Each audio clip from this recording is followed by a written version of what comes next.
오늘 저는 지난 수요일 제가 경험했던 대박보다 훨씬 더 큰 대박을 경험했던 한 남자를 다시 여러분과 만나고자 합니다. 그 사람이 바로 삭개오라는 사람이죠. 지난주에 우리가 이미 만났던 사람이에요. 지난주에 우리가 만난 사람 삭개오는 나쁜 사람이었습니다. 이 나쁜 사람이 예수님을 만났어요. 하지만 예수님을 만났다는 사실보다 더 중요한 대박난 일이 있었어요. 그게 바로 이 나쁜 사람이 구원을 받았다는 사실이에요. 그것도 예수님으로부터 직접 이런 말을 듣습니다. 오늘 말씀은 결론부터 우리가 봉독하면서 시작하면 좋을 것 같아요. 우리 본문의 9절 말씀, 우리 9절 말씀 함께 봉독해봐요. 함께 읽어요. 시작. 예수께서 이르시되 오늘 구원이 이 집에 이르렀으니 이 사람도 아브라함의 자손임이로다. 오늘 구원이 내 집에 이르렀다고. 내 대박이에요. 그야말로 대박 중에 대박이에요. 삭개오가 대박을 만났어요. 자, 이제부터 우리가 이 대박난 삭개오 이야기의 후편을 말하고자 합니다. 대박난 삭개오. 이 드라마를 통해서 우리가 배워야 할 신앙적 교훈은 무엇일까요? 나쁜 사람이었던 삭개오가 예수님을 만나서 구원을 받고 새 사람이 된 이 이야기가 오늘을 사는 우리들에게 전달하고자 하는 성경적 메시지는 무엇일까요? 첫 번째로 그건 바로 예수님을 만나는 데는 언제든지 장애물이 있다는 사실을 오늘 본문은 우리에게 가르칩니다. 예수님을 만나는 데에는 언제든지 장애물이 있을 수 있어요. 그리고 결국 그 장애물을 넘고 이겨내야 믿음의 대박, 구원의 대박은 이루어질 수 있음을 오늘 본문은 우리에게 증언합니다. 자, 그럼 나쁜 사람이었던 삭개오에게 있었던 장애물은 무엇이었을까요? 예수님을 만나는데 어떤 장애물이 삭개오 앞에 놓여졌을까요? 사실 삭개오의 장애물은 한두 가지가 아니었습니다. 한두 가지의 장애물, 그것도 쉬운 장애물이 아니었어요. 그리고 결론적으로 볼 때 이 모든 장애물들을 극복했기에 삭개오의 대박이 가능했음을 우리는 간과하지 말아야 합니다. 먼저는 본문의 3절에 보시면 눈에 띄는 두 가지의 장애물이 등장하게 됩니다. 우리 함께 볼까요? 2절도 우리 3절 말씀을 함께 봐봐요. 3절 말씀 시작. 저가 예수께서 어떠한 사람인가 하여 보고자 하되 키가 작고 사람이 많아 할 수 없었더라. 이 장면에서 우리가 두 가지의 장애물을 목격하게 돼요. 첫 번째는 뭐예요? 삭개오가 키가 작았어요. 그렇죠. 키가 작았습니다. 분명 키가 작은 것은 핸디캡이에요. 더군다나 남자에게 있어 키가 작은 것은 여자보다 더 영향을 받는 게 사실입니다. 제가 누구라고 밝힐 수는 없어요. 저희 교회 여자 청년 중에 한 명이 이런 말을 한 적이 기억이 납니다. 결혼할 남자가 적어도 사관님보다는 커야죠. 본인이 결혼할 상대는 적어도 사관님보다는 커야죠. 정말 나쁜 여자예요. 왜요? 키는 본인이 어떻게 할 수 있는 것이 아니기 때문이에요. 그렇잖아요. 키는 우리가 자유자재로 늘릴 수 있는 것도 줄일 수 있는 것도 아닙니다. 물론 어렸을 때부터 좋은 영양가 있는 음식을 섭취했는가가 중요하지만요. 그래도 키는 성형수술이나 양약수술 같은 것으로 조정되는 게 아니잖아요. 여러분이 하셨던 쌍꺼풀 수술 같은 게 아니잖아요. 그리고 남자가 이 정도면 됐죠. 저희 교회 홈페이지 안 보셨어요? 여러분들이, 그것도 우리 교회 남자분들이 저에게 키도 커 보인다고, 잘생겨 보인다고 고백한 글들을 한번 꼭 좀 확인해 보세요. 이 정도면 됐죠. 사관님보다 커야죠. 저는 확신하건대 삭개오는 저보다 훨씬 더 작았을 게 분명합니다. 작았어요. 하지만 여러분, 우리가 이 삭개오를 만나면서 잊지 말아야 할 중요한 사실은 삭개오의 작은 키, 삭개오의 핸디캡, 이것으로 인해서 삭개오가 대박의 주인공이 될 수 있었다는 거예요. 무슨 말인가요? 작은 사람 삭개오가 키가 작았기 때문에 뽕나무에 올라가게 된 것이 아니었겠습니까? 그리고 그 뽕나무 위에서 드디어 예수님과 삭개오의 눈이 마주친 게 아니었던가요? 그럼 삭개오에게 있었던 장애물, 이것이 대박난 삭개오를 잊게 해줬다는 사실. 여러분, 우리 모두에게도 다 장애물이 있을 수 있습니다. 삶의 장애물이 있을 수 있어요. 개인적인 핸디캡도 있어요. 우리 교회에 개인적으로 장애물과 핸디캡이 하나도 없는 사람은 말 그대로 하나도 없습니다. 하지만 여러분, 기죽지 마세요. 주눅들지 마세요. 실망도 좌절도 하지 마세요. 왜요? 그 장애물이 우리를 대박나게 하는 원인이 될 수도 있기 때문이에요. 자, 다시 본문으로 가서 삭개오에게는 또 다른 눈에 띄는 장애물이 있었습니다. 그게 뭐예요? 사람들이 많았어요. 사람들이 너무 많았어요. 그래서 키가 작았던 삭개오가 예수님을 만나는데, 아니 예수님을 볼 수 없을 정도의 상황에 처하게 됩니다. 근데 여러분, 이 상황을 우리는 조금 더 주의 깊게 들여다볼 필요가 있어요. 키가 작은 삭개오가 예수님을 만나고자 하는데 너무나 많은 사람이 예수님 주위에 있었어요. 그 수많은 사람 중에 삭개오가 서 있게 됩니다. 자, 이제 카메라의 시선을 삭개오가 아닌 그 장소에 있었던 다른 사람에게 돌릴 필요가 있어요. 지금 그 자리에 있었던 수많은 사람들, 이 사람들이 과연 삭개오를 알아봤었을까요? 지금 키가 작은 삭개오를 누군가가 알아봤을까요? 그럼요, 당연합니다. 다 삭개오로 알아봤어요. 아니요, 정확한 표현은 모든 사람들이 다 삭개오를 나쁜 사람이라고 이미 다 알고 있었어요. 그래서 오늘 본문에서도 예수님이 삭개오의 집에 들어가자마자 사람들은 죄인의 집에 들어간다고 손가락질합니다. 네? 그렇죠. 세리만 해도 일을 가는 나쁜 사람인데 더군다나 세리장이었어요. 그러니까 나쁜 사람들 중에서도 왕초였어요. 매국노로 취급받았던 사람이에요. 이 사람은 어찌 모를 수가 있단 말입니까? 분명 사람들은 수근거리고 있었을 때 분명해요. 아니 저 나쁜 사람 삭개오가 왜 이 자리에 있냐고, 저 민족의 배신자가 왜 예수님이 오시는 이 자리에 있냐고, 혹시 우리의 쌍짓돈이라도 빼앗아 가려는 게 아니냐고. 권력이 무서워 누구도 큰 소리를 내지는 못했지만 삭개오는 지금 수많은 사람들의 저주의 눈빛 그 한가운데 있었습니다. 하지만 여러분, 우리는 이 삭개오의 해피엔딩, 대박난 삭개오의 결말을 잊지 말아야 합니다. 이 나쁜 사람이 모든 장애물을 뛰어넘어서 예수님의 만남에 방해가 되었던 모든 장애물을 극복하고 그는 드디어 예수님을 만나게 돼요. 예수님을 자신의 집으로 초청하게 돼요. 아니, 예수님이 삭개오야, 삭개오야, 그의 이름을 부르면서 빨리 나무에서 내려오라고 말씀하십니다. 자, 그러면 여기서 우리가 이 장면을 정지 화면으로 놓고요, 우리는 이제 이쯤에서 이 삭개오의 이야기를 반드시 우리 신앙생활에 적용할 필요가 있다고 믿습니다. 왜요? 이것이 우리가 삭개오를 만나는 가장 중요한 이유이기 때문입니다. 여러분, 지금까지 살펴본 것처럼 삭개오에게는 적지 않은 장애물이 있었어요. 그냥 쉽게 예수님을 만날 수 있었던 것이 아니었어요. 키도 작았습니다. 사람도 많았어요. 그냥 사는데 작은 게 아니라 예수님을 만나는데 걸림돌이 되었어요. 그냥 사람들이 많았던 게 장애물이 아니라 예수님을 만나는데 그 사람들이 보냈던 수많은 저주의 눈빛, 적지 않은 걸림돌이 되었을 게 분명합니다. 자, 그럼 우리는 이 삭개오의 레슨을 통해서 우리가 예수님을 만나는데 방해가 되는 것은 없는지 우리의 질문을 반드시 여기까지 이어져야 합니다. 반드시 그래야 해요. 왜요? 다시 한번 우리가 말씀을 나누는 이유는 삭개오의 핸디캡을 건드리는 것이 목적이 아니라 우리가 어떻게 하면 삭개오처럼 예수님을 만날 수 있을까? 이것이 우리가 삭개오의 이야기를 통해서 발견하고 깨달아야 할 믿음의 교훈이기 때문에. 자, 그렇다면 여러분, 한번 솔직하게 생각해 보십시다. 여러분에게 예수님을 만나는데 방해가 되는 장애물은 없으십니까? 내가 정말 예수님을 만나야 하는데 삭개오처럼 키가 작건 키가 됐건 뭐가 됐건 우리가 예수님을 만나는데 방해가 되는 장애물은 없으셨나요? 여러분은 요즘 예수님을 만나는데 아무런 장애물도 없으십니까? 아니요. 그렇게 말하면 거짓말입니다. 만약 이 질문에 아무런 장애물이 없다고 하면 그건 우리 스스로를 속이는 거예요. 왜요? 예수님을 만나는데 장애물이 없는 사람?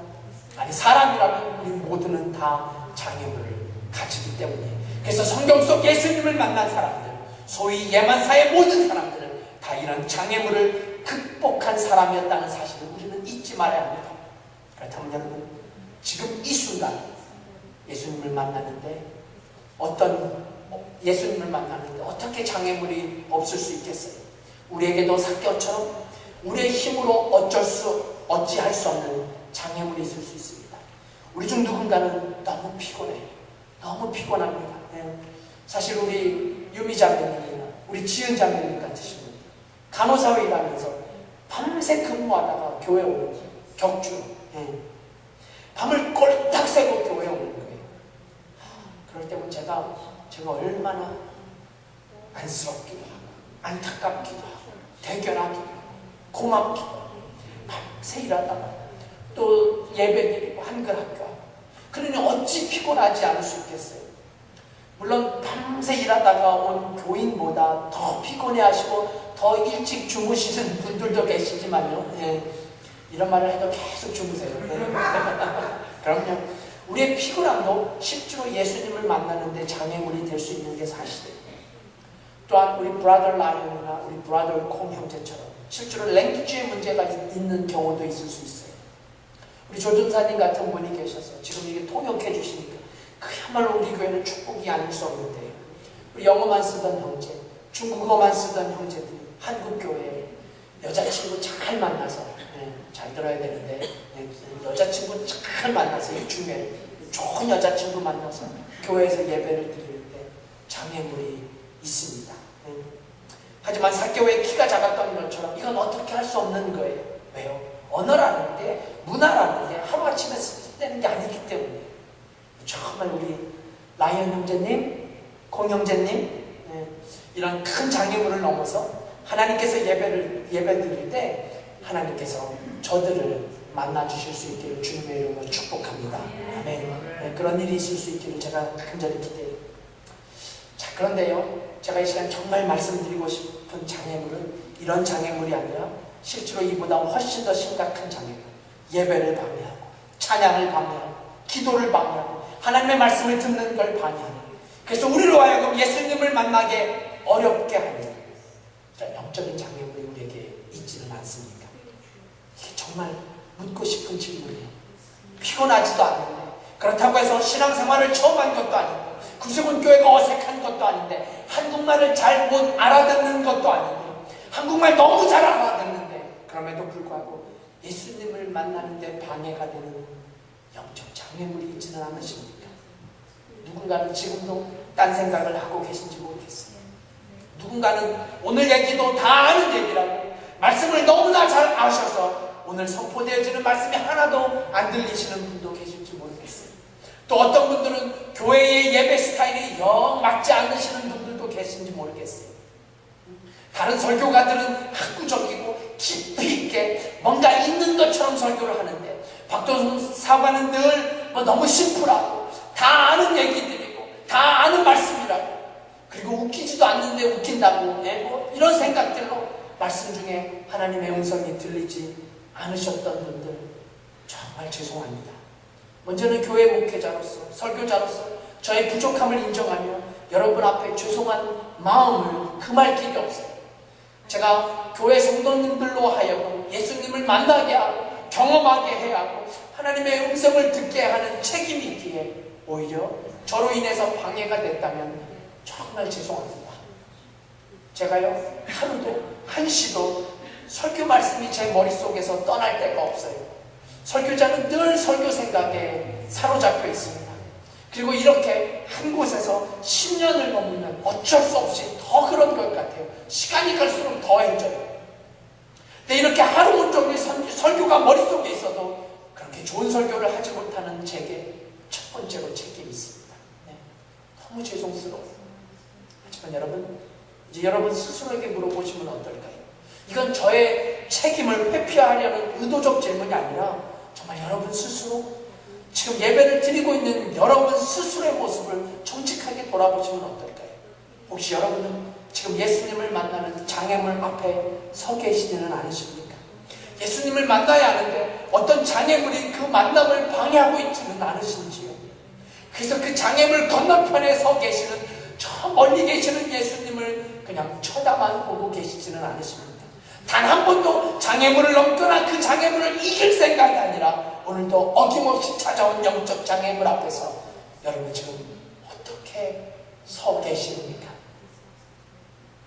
지난 금요일 청년 모임 시간에 한 자매님이 제게 이런 말을 해줬어요.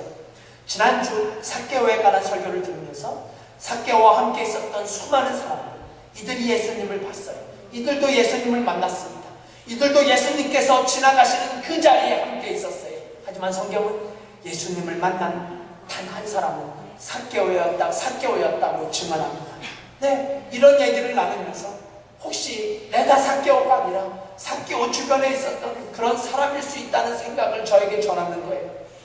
이럴 때면 온몸에 천일이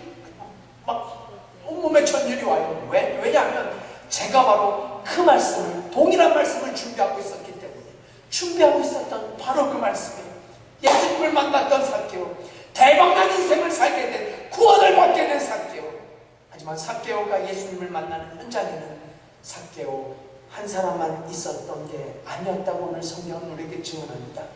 정말 많은 사람들이 있었잖아요. 오죽했으면 삭개오가 예수님을 만나려고 뽕나무에 올라가야 했겠습니까?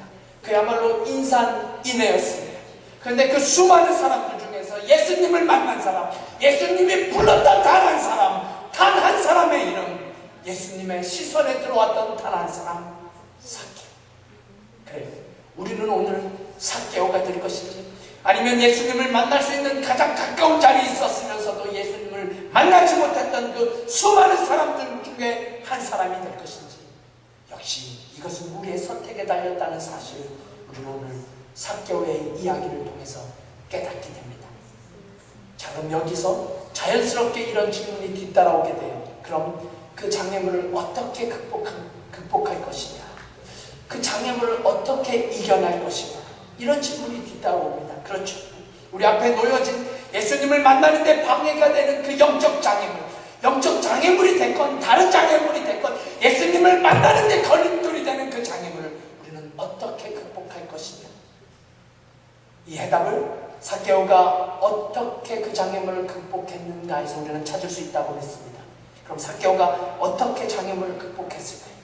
저는 이 질문의 해답을 이렇게 던지고 싶어요. 어떻게 삭개오가 장애물을 극복했냐고요? 또한 우리가 예수님을 만나는데 방해되는 장애물을 우리가 어떻게 이겨낼 수 있냐고요? 한마디로 말한다면 바로 집중이라고. 저는 이 해답이 바로 집중에 있다고 믿습니다. 여러분, 오늘 본문에서도 삭개오가 예수님을 만나기 위해서 그가 얼마나 집중하고 있는지 다시 한번 3절과 4절을 봐주시면 좋겠어요. 3절, 4절 이렇게 증언합니다.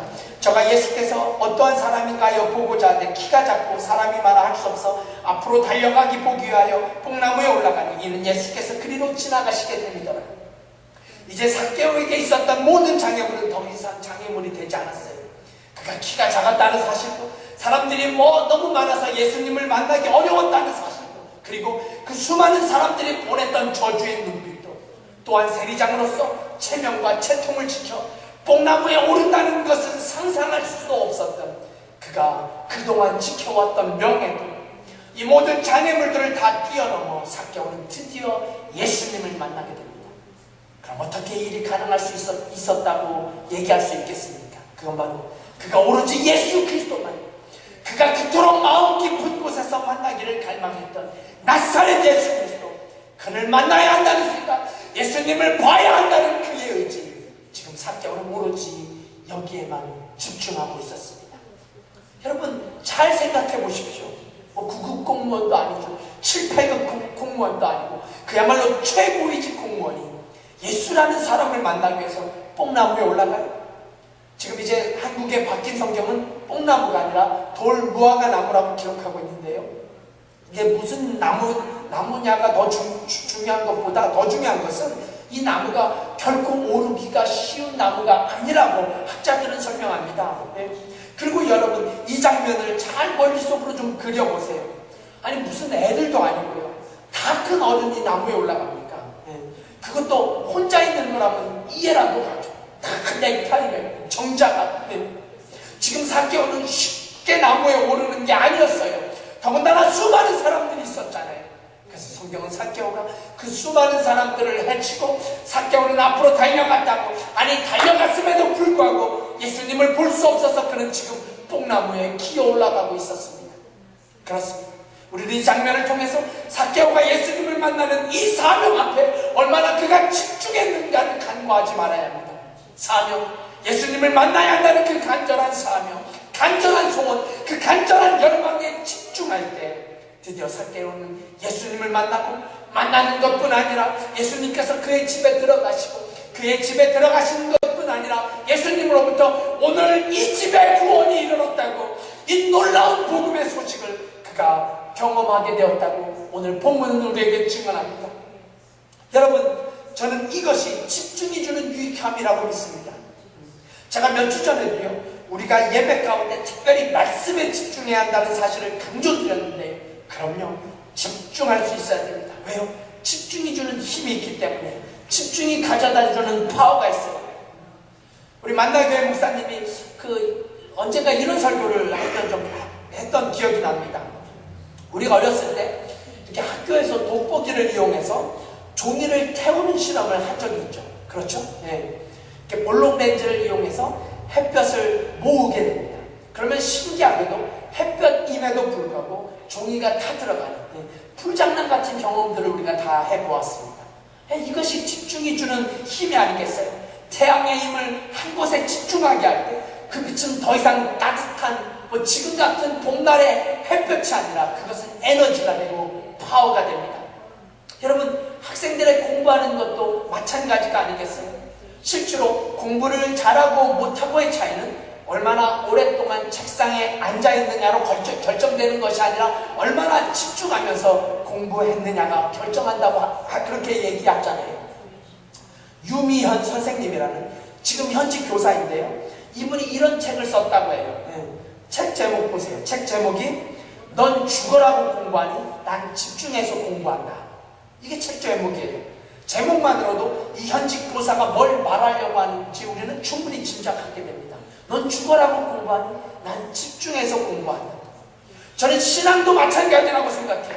그 책의 제목을 인용한다면 누구는 죽으라고 예배만 참석합니다.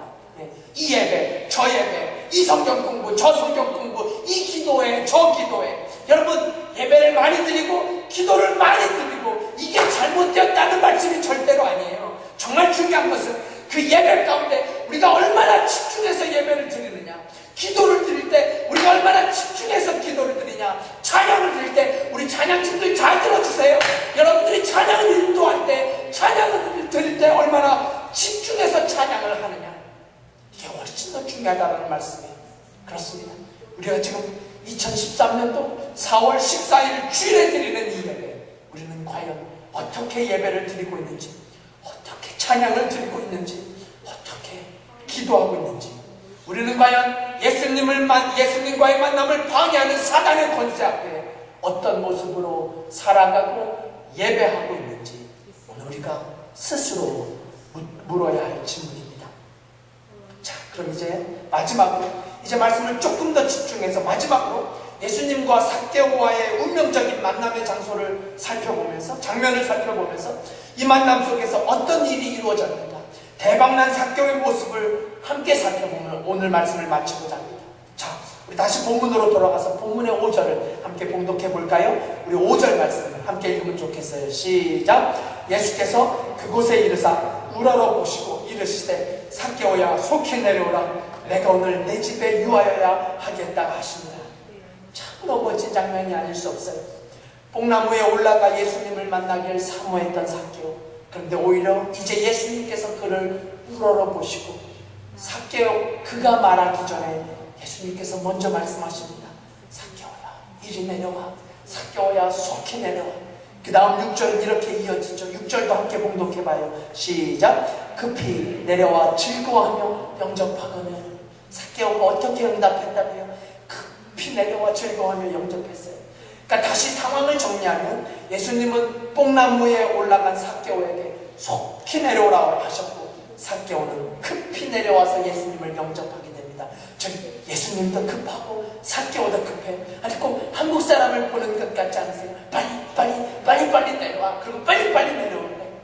이 장면을 설교하는 한국의 이동원 목사님은 우리 신앙인들이 때때로 빨리 결정해야 한다고, 빨리 결정하고 빨리 움직여야 한다고, 빨리의 신앙생활이 필요할 때가 있다고 역설합니다. 네, 저도 전적으로 동의합니다.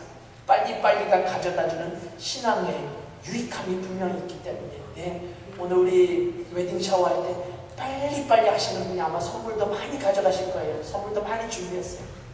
자, 그럼 이제 본문으로 이어지는 장면은 어떻습니까? 이제 예수님께서 삭개오의 집에 들어서게 되자 사람들이 수근거리기 시작해요. 사람들이 뒷담화를 합니다. 예수가 죄인의 집에 들어간다고. 그냥 들어간다고도 아니라 유하로 들어간다. 이미 우리가 설교 초반에 살펴보았던 바로 그 사람들입니다. 예수님을 알고도, 예수님을 보고도, 예수님을 구경하고도 제대로 예수님을 만나지 못했던 그 수많은 사람들이 이제 삭개오와 예수님에게 야유를 보내기 시작합니다. 하지만 여러분, 예수님도 삭개오도 아무도 여기에 영향을 받지 않았다는 사실, 아무도 지장을 받지 않았습니다. 너무 멋지잖아요. 왜 그렇다고 생각하세요? 장애물을 극복했을 때, 장애물을 넘고 나면 장애물은 더 이상 장애물이 될 수 없기 때문이에요. 네, 예수님도 삭개오도 사람들의 야유에는 아무런 반응도, 아무런 대응도 하지 않으시고 예수님과 삭개오의 역사적인 만남은 그의 집안에서 이루어지게 됩니다. 자, 그런데요, 여기서 우리의 기대와는 약간 벗어난 삭개오의 고백이 이어지는데 우리 함께 들어볼게요. 본문의 8절 말씀 집중해 주세요. 이제 설교가 다 맞춰갑니다. 8절 말씀 함께 읽어요. 시작. 삭개오가 서서 주께 여짜오되 주여 보시옵소서, 내 소유의 절반을 가난한 자들에게 주겠사오며 만일 네 것을 토색한 일이 있으면 4배나 갚겠나이다. 여러분, 좀 이상하지 않으세요? 지금 예수님은 삭개오의 집을 신방하면서 너 재산의 절반은 가난한 사람들에게 나누어줘야 해! 라고 말씀하지 않으셨어요.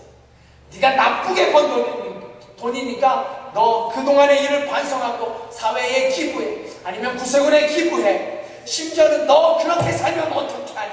이제 사람들 앞에서 사과하고 기자회견도 갖고 공식으로 사과하고 기부도 하고 이제 새 인생을 살아야 해. 이렇게 말씀하지 않으셨어요. 잘 보시면 삭개오가 예수님을 그토록 만나고 싶어해서 만났을 때 삭개오가 말하기 전에 예수님께서 먼저 그의 이름을 부르셨잖아요.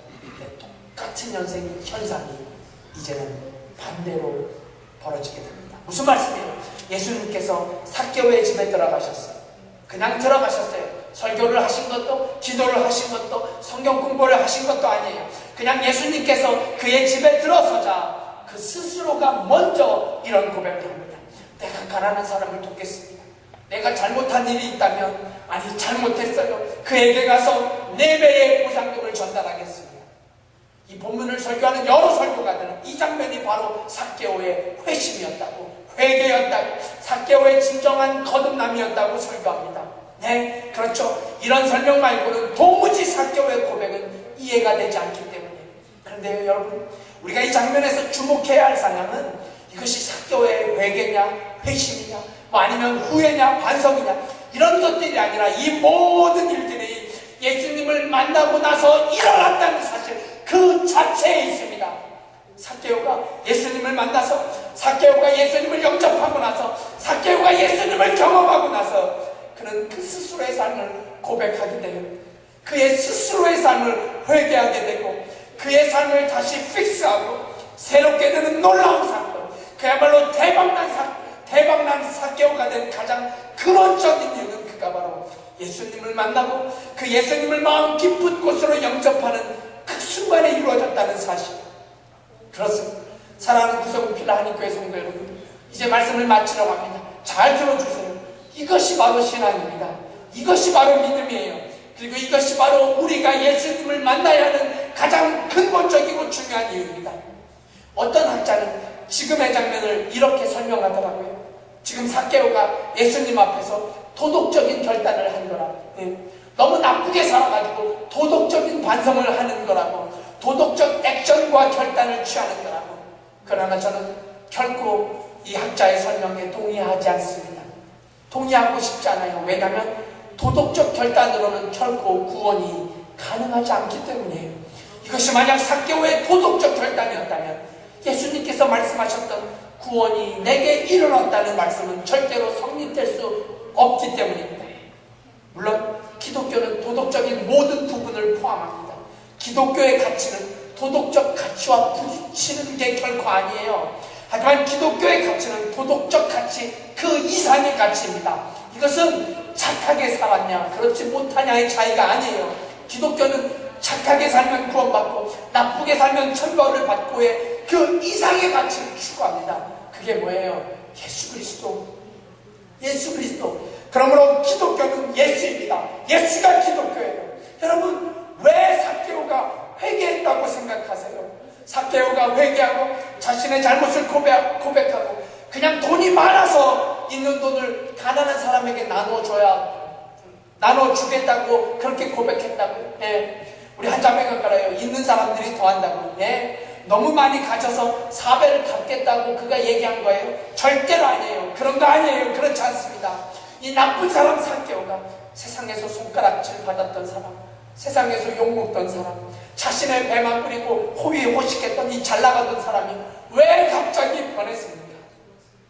예수님을 만났기 때문이에요. 예수님을 만났고 그 예수님을 인격적으로 마음 깊은 곳으로 영접하고 받아들였기 때문이라는 사실을 우리는 결코 잊지 말아야 합니다. 그렇습니다. 이것이 복음입니다. 착하게 살라고 나쁘게 살았으니까 다시 마음 고쳐먹고 착하게 살라가 복음이 아니라 진정한 복음은 예수님을 만나는 거예요. 참된 복음은 예수님을 영접하는 거예요. 참된 복음은 예수님 앞으로 나아오는 거예요. 우리가 오늘 이제 부르게 될 마지막 찬송의 가사는 낭패가 있어도 삶의 실패가 있어도 슬프고 아픈 것들이 삶에 돋쳐 있어도 주께 나아가는 것, 주께로 나아가 예수 그리스도를 만나는 것, 그 예수님을 경험하는 것, 그래서 하늘의 기쁨을 맛보아 누리는 것, 이것이 바로 복음이요, 이것이 바로 기독교요, 이것이 바로 진정한 신앙이라는 사실을 우리는 모두 기억할 수 있기를 주님의 이름으로 부탁드립니다. 이제 마지막으로 대박난 삭개오, 그에게 말씀하셨던 말씀, 오늘 이 시간 저에게도 여러분에게도 동일하게 말씀하시는 그 말씀이 되기를 소원하면서 오늘 본문의 9절과 10절을 여러분과 함께 봉독하면서 오늘 설교를 마치고자 합니다. 우리 본문의 9절과 10절을 간절한 마음으로 함께 봉독하면 좋겠습니다. 함께 봉독해요. 시작! 예수께서 이르시되 오늘 구원이 이 집에 이르렀으니 이 사람도 아브라함의 자손이미로다. 인자에 온 것은 잃어버린 자를 찾아 구원하려 함이니라. 기도하시겠습니다.